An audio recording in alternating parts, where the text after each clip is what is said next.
apakah ya politik material dan negosiasi yang dilaksanakan Jokowi selama ini itu sudah mulai mendapatkan penantang-penantang baru gitu. Siapa penantangnya? Yaitu dari pemegang perusahaan-perusahaan pertambangan di sektor bauksit.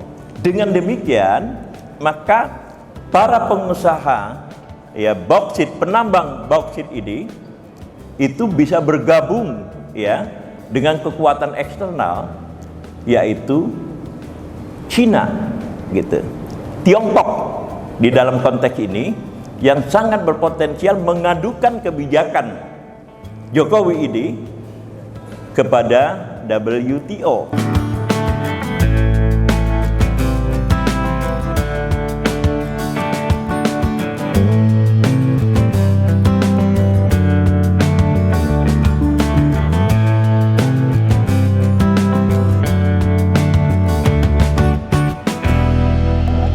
Assalamualaikum warahmatullahi wabarakatuh. Ini percakapan tengah malam ya. Kalau misalnya saya diminta untuk memberikan catatan refleksi ya akhir tahun, maka secara subjektif itu refleksi saya itu adalah kekalahan saya di meja pingpong melawan Narto. Jadi sebenarnya kami sudah lama sekali main pingpong, tetapi kemudian terputus selama 2 tahun ya karena COVID. Lalu baru dimulai bulan puasa lalu. Nah, Narto selalu kalah dengan saya sampai kemudian 2 permainan terakhir dia dengan konsisten mengalahkan saya. Dan ini merupakan refleksi ya akhir tahun bagi saya gitu.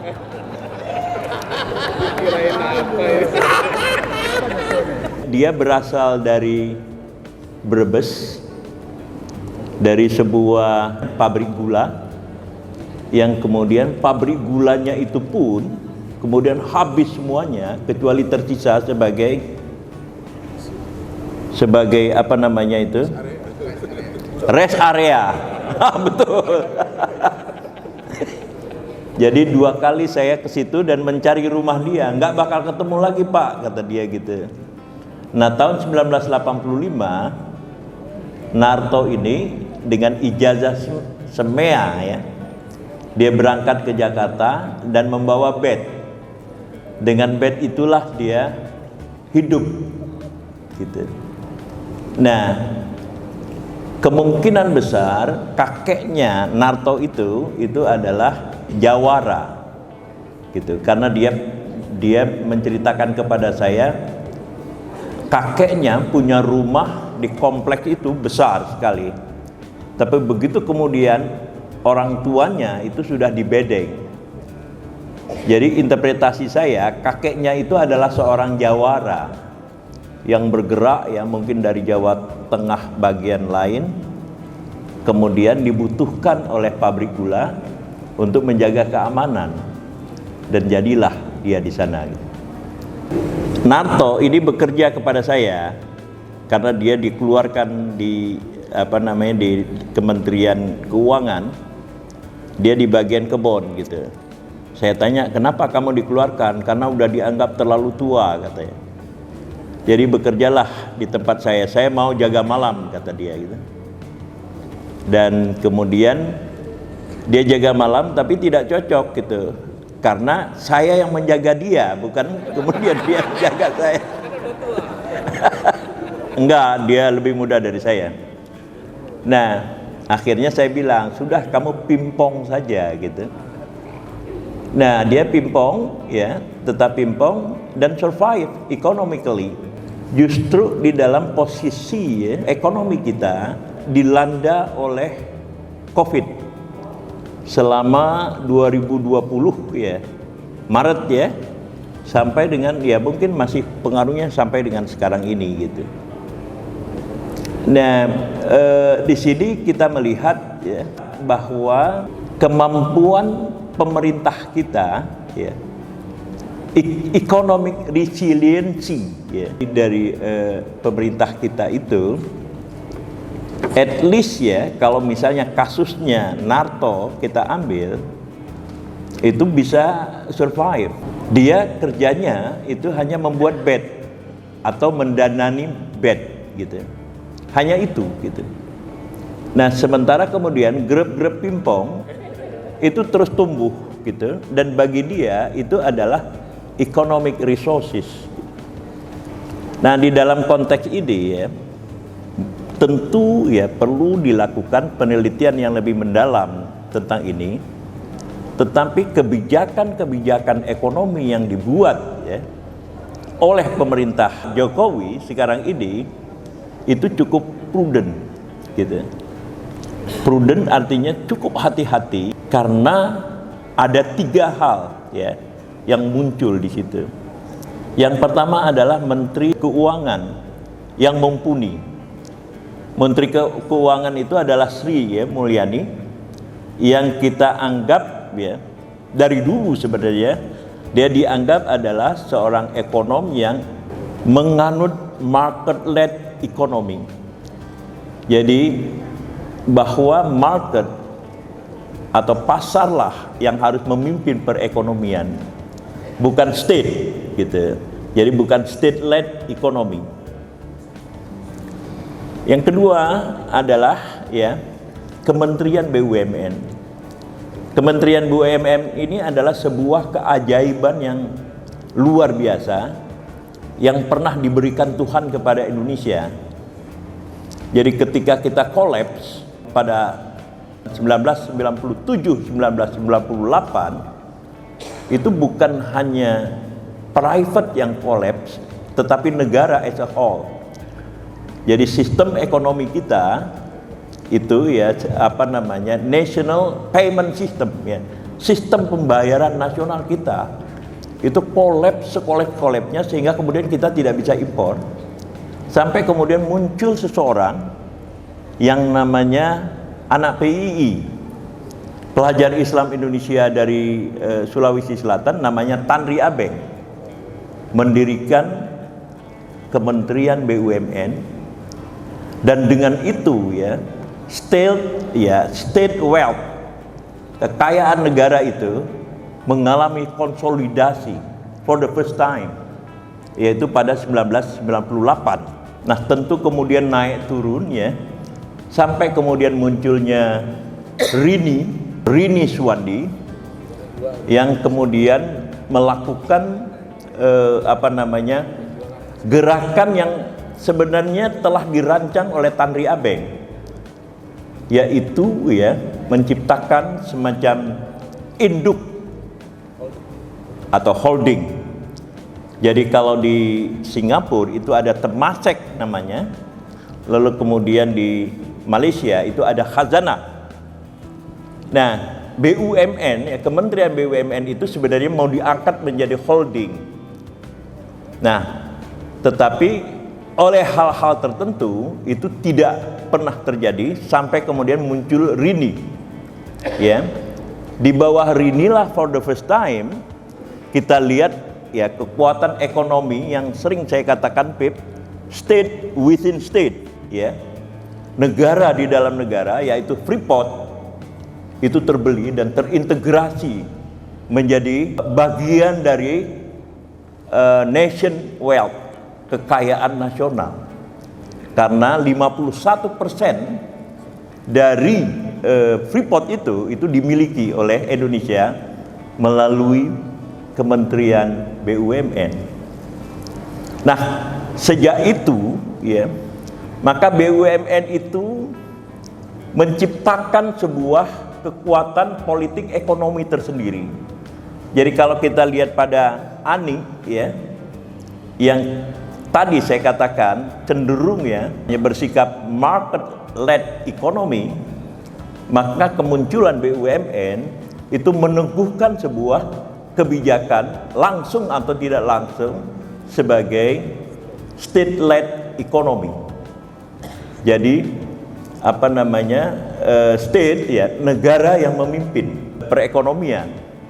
Lalu kemudian Erick Thohir ya muncul sebenarnya jauh lebih dramatis karena dia menciptakan ya, berhasil mereduksi jumlah BUMN. Sekarang ini hanya tinggal 40 dari 145 state-owned enterprises, 141 BUMN itu diefisiensikan, direstrukturisasikan sehingga sekarang menjadi 40 BUMN.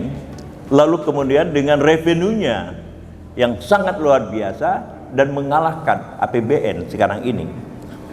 Holding-holding yang dibentuk itu cukup efektif.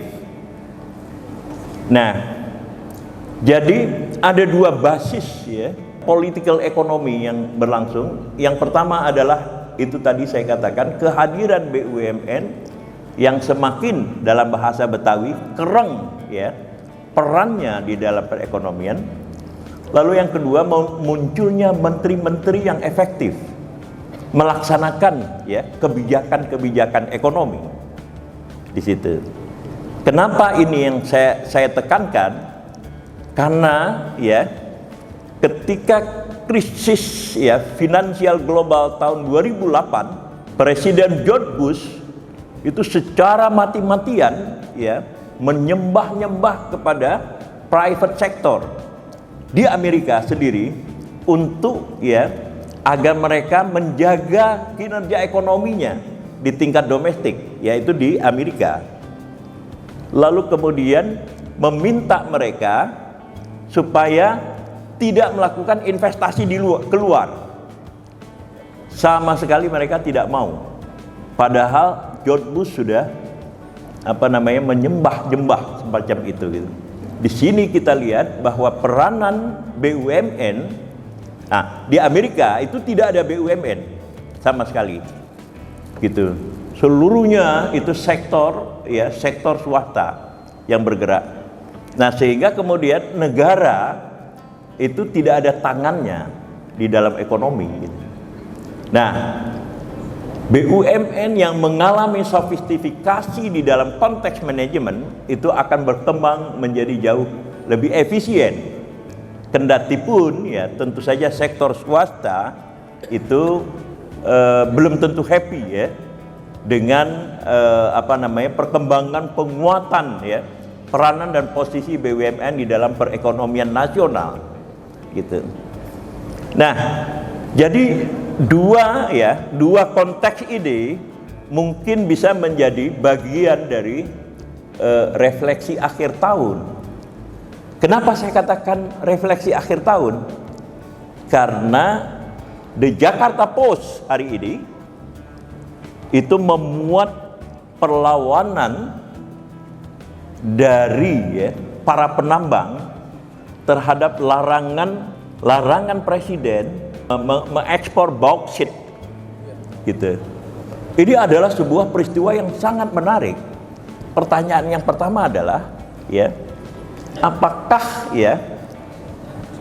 politik material dan negosiasi yang dilaksanakan Jokowi selama ini itu sudah mulai mendapatkan penantang-penantang baru gitu. Siapa penantangnya? Yaitu dari pemegang perusahaan-perusahaan pertambangan di sektor bauksit gitu. Dan yang kedua, dengan demikian maka para pengusaha penambang bauksit ini itu bisa bergabung dengan kekuatan eksternal, yaitu Cina gitu. Tiongkok di dalam konteks ini yang sangat berpotensial mengadukan kebijakan Jokowi ini kepada WTO. Nah, jadi kalau kita mau melihat gerakan dinamika politik kita di akhir tahun dan kemudian akan berpengaruh pada tahun 2023 nanti itu adalah apakah perlawanannya dalam dua tanda kutip ya para miners ya dalam sektor bauxit ini itu kemudian bergaung ya kepada pikiran-pikiran partai politik gitu. Sebab ya seperti yang kita lihat misalnya di banyak sekali wilayah-wilayah pertambangan itu hubungan antara politik ya dengan para penambang itu sangat besar sekali. Karena apa? Karena penambang itu kalau di dalam bahasa saya itu masih melaksanakan apa yang disebut dengan colonial mode of production. Jadi colonial mode of production itu yang dimaksudkan itu adalah bahwa suatu pola perekonomian kolonial di mana di mana sumber daya itu hanya ditanam, dipetik dan diekspor. Lalu kemudian natural resources ya, sumber-sumber daya alam itu digali kemudian diekspor. Jadi tidak pernah terjadi apa yang disebut dengan manufakturisasi yang berlangsung. Itulah colonial mode of production yang berlangsung sejak 1830. 1830 yaitu ketika sistem tanam paksa dilaksanakan, tetapi kemudian semakin berkembang pada 1870 ketika sistem tanam paksa dibubarkan tetapi diganti dengan kebijakan open door policy, kebijakan pintu terbuka, di mana negara kolonial mengundang seluruh investor dari seluruh dunia untuk investasi di sektor pertambangan, di sektor perkebunan dan seterusnya. Dan mereka lah yang kemudian menguasai semuanya. Tapi yang mereka lakukan adalah keruk jual, keruk jual, keruk jual. Nah, usaha kemudian melakukan manufakturisasi tidak pernah berhasil, even di zaman SBY. Jadi misalnya pemaksaan pemerintah SBY ya untuk membangun smelter, masing-masing itu selalu mendapatkan perlawanan sehingga negara terpaksa melakukan negosiasi. Pihak yang paling sering melawan dengan ya anggapan kerugian bagi kaum buruh itulah Freeport di sana itu gitu.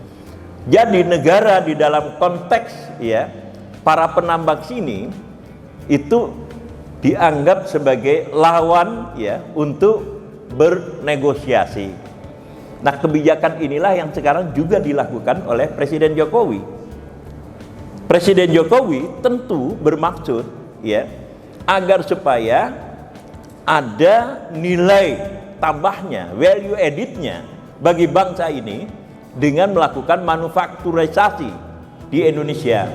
Jadi barang-barang bauksit itu kemudian diproses, lalu kemudian menjadi barang setengah jadi, terjadi kemudian penyerapan tenaga kerja, lalu kemudian ekspornya menjadi jauh lebih tinggi. Tetapi itu ya selalu terdapat penentangan dari para pengusaha-pengusaha yang lebih memikirkan persoalan jangka pendek.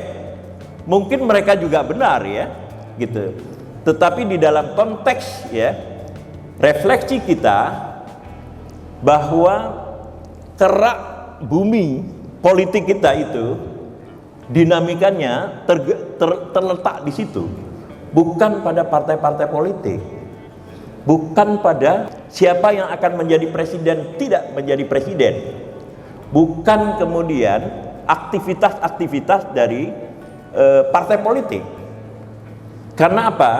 Politisi dan partai-partai politik itu ya hidup mereka lebih ya financially disupport oleh perkembangan ekonomi ya di dalam konteks ya usaha-usaha kita katakan galian itu. Hampir seluruh tokoh-tokoh ya politik lokal, apakah berasal dari Sulawesi, apakah berasal dari Sumatera, apakah berasal dari mana? Kalimantan, itu financially ya totally supported by itu tadi mining gitu. Nah, mereka kemudian muncul sebagai tokoh-tokoh lokal yang pengaruh uangnya kemudian besar terhadap pemimpin-pemimpin politik pada tingkat nasional, gitu. Nah, inilah yang kemudian akan kita lihat, gitu. Jadi politik yang akan berkembang adalah itu tadi, gitu. Oke, terakhir. Disinilah kemudian kalau kita kembali melihat kepada Narto tadi itu, gitu, bahwa salah satu tanda ya perkembangan yang menarik untuk akhir tahun ini adalah saya kalah pingpong melawan Narto. Assalamualaikum warahmatullahi wabarakatuh.